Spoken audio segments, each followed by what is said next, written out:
ಸಂಕ್ಷಿಪ್ತ ಶ್ರೀ ಸಾಯಿ ಸಚ್ಚರಿತೆ 41ನೇ ಅಧ್ಯಾಯ. ಶ್ರೀ ಗುರುಭ್ಯೋ ನಮಃ. ಮುಂಬಯಿಯ ಬೀದಿಯಲ್ಲಿ ಅಲಿ ಅಹ್ಮದ್ ಅವರು ಹೋಗುತ್ತಿದ್ದಾಗ ಫೋಟೋ ಮಾರುವಾತನೊಬ್ಬನು ಎದುರಾದನು.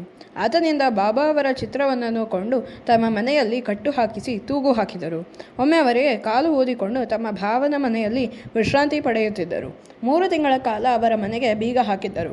ಸಾಯಿಬಾಬಾ ಅವರೊಂದಿಗೆ ಇತರ ಸಂತರ ಫೋಟೋ ಅಲ್ಲಿ ಇತ್ತು. ಒಂದು ದಿನ ಅವರು ತಮ್ಮ ಗುರು ಅಬ್ದುಲ್ ರೆಹಮಾನರಿಗೆ ಈ ಚಿತ್ರದ ಪ್ರತಿಯನ್ನು ಕೊಡಲು ಹೋದಾಗ ಅವರು ಹೊಡೆಯಲು ಬಂದರು. ಇದರಿಂದ ವ್ಯಥಿತರಾದ ಅಲಿ ಅಹಮದರು ಸಮುದ್ರದಲ್ಲಿ ಆ ಚಿತ್ರವನ್ನು ಎಸೆದರು. ಆದರೆ ಅದೇ ಸಮಯಕ್ಕೆ ಸಾಯಿಬಾಬಾವರ ಚಿತ್ರ ಸಮುದ್ರಕ್ಕೆ ಸೇರಲಿಲ್ಲ. ಅದು ಹೇಗೋ ಮುಜಾವರ್ ಎಂಬುವರಲ್ಲಿ ಉಳಿಯಿತು. ಅವರು ಅದನ್ನು ಹೋಳಿ ಹಬ್ಬದ ದಿನ ಅದನ್ನು ಹೇಮಾಡ ಪಂತರಿಗೆ ತಲುಪಿಸಿದರು. ಒಮ್ಮೆ ಸಾಯಿ ಭಕ್ತರಾದ ಬಾಳಾ ಸಾಹೇಬ್ ದೇವ್ ಅವರಿಗೆ ಜ್ಞಾನೇಶ್ವರಿ ಗ್ರಂಥ ಪಾರಾಯಣ ಮಾಡಲು ಬಯಕೆ ಆಯಿತು. ಆದರೆ ಅದನ್ನು ಕೈಗೆತ್ತಿಕೊಂಡಾಗಲೆಲ್ಲ ತೊಂದರೆಗಳು ಬರುತ್ತಿದ್ದವು. ಶಿರಡಿಗೆ ಬಂದು ಅಲ್ಲಿಯೂ ಅದನ್ನು ಪಠಿಸಲು ಯತ್ನಿಸಿ ವಿಫಲರಾದರು. ಕೊನೆಗೆ ಬಾಬಾ ಅವರೇ ಅದನ್ನು ಪಠಿಸು ಎನ್ನುವವರೆಗೆ ಪಠಿಸಬಾರದು ಎಂದು ಸಂಕಲ್ಪಿಸಿದರು.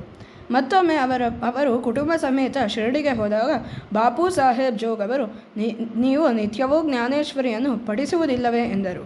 ದೇವ್ ಅವರು ಇಲ್ಲ, ಆದರೆ ಅದು ನನಗೆ ತುಂಬ ಇಷ್ಟ. ಪಠಿಸ ಹೊರಟರೆ ಏನೋ ತೊಂದರೆ ಬರುತ್ತದೆ. ಬಾಬಾ ಅವರ ಅಪ್ಪಣೆಯಾದರೆ ಪಾರಾಯಣ ಮಾಡುವೆ ಎಂದರು. ಜೋಗ್ ಅವರು ನೀವು ಈ ಗ್ರಂಥವನ್ನು ಬಾಬಾ ಅವರಿಗೆ ಕೊಟ್ಟು ಅವರಿಂದಲೇ ಪಡೆದು ಪಠಿಸಿ ಎಂದರು.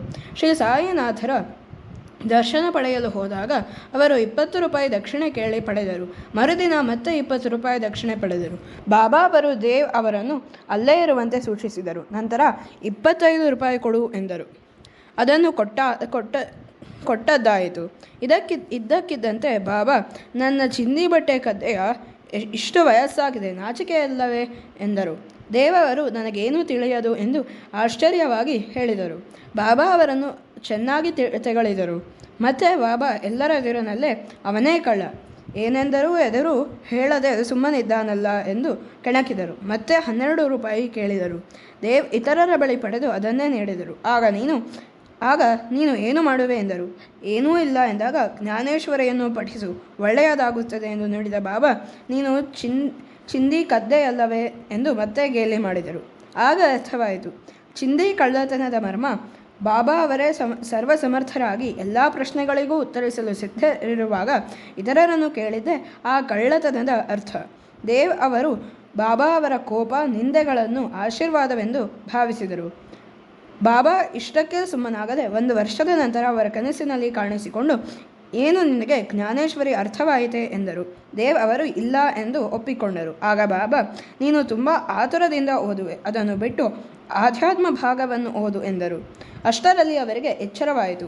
ಇದರಿಂದ ದೇವವರಿಗೆ ಆನಂದವಾಯಿತು ಎಂಬಲ್ಲಿಗೆ ಶ್ರೀ ಸಾಯಿ ಸಚ್ಚರಿತೆಯ 41ನೇ ಅಧ್ಯಾಯವು ಸಂಪೂರ್ಣವಾಯಿತು.